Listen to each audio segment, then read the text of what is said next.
Music directors అంటే ఎప్పుడు 'దేవిశ్రీ ప్రసాద్', 'తమన్', 'కీరవాణి' ఇలాగే మనం ఎప్పుడూ ఆలోచిస్తూ ఉంటాం. కానీ తెలుగులో చాలామంది అండర్ రేటెడ్ మ్యూజిక్ డైరెక్టర్స్ ఉన్నారు. వాళ్ళకి అవకాశాలు చాలా తక్కువగా వస్తున్నాయి. వాళ్ళెవరో చూద్దాం. 'వివేక్ సాగర్' పెళ్లి చూపులు మ్యూజిక్ డైరెక్టర్ అయిన 'వివేక్ సాగర్' తనకు అవకాశం వచ్చిన ప్రతిసారి చాలా మంచి మ్యూజిక్ ఇచ్చేవారు. కానీ ఆయనకు అవకాశాలు చాలా తక్కువగా వస్తున్నాయి. 'భీమ్స్' గారు పాటలు 'బెంగాల్ టైగర్'తో చాలా మారుమోగాయి. కానీ ఆయన ఎప్పటినుంచో చాలా చిన్న సినిమాలకు మ్యూజిక్ ఇస్తూ వస్తున్నారు. మొన్న 'బలగం' పాటలతో కూడా అలరించారు 'భీమ్స్'.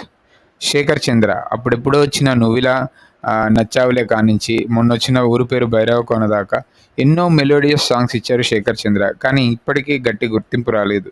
ఆయన పాటలు చాలా బావుంటాయి. ఆయనకింకా అవకాశాలు రావాలని నేను కోరుకుంటున్నాను.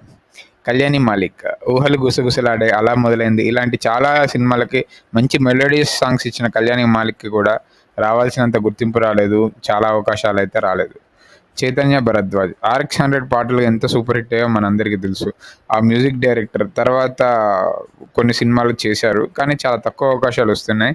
ఆయనకింకా అవకాశాలొస్తే తన మ్యూజిక్ చాలా బావుంటుంది.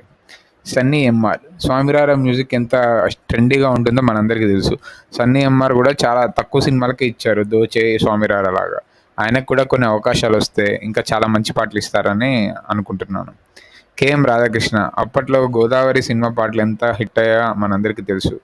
'ఆనంద్', 'గోదావరి' లాంటి సాంగ్స్ ఇచ్చి 'శేఖర్ కమ్ముల' దగ్గర మంచి పేరు తెచ్చుకున్నారు 'కెఎం రాధాకృష్ణ'. కానీ ఆయనకి చాలా తక్కువ సినిమాలే వచ్చాయి. కానీ ఇంకా అవకాశాలొస్తే చాలా గొప్ప ఆల్బమ్స్ ఇవ్వగలరు.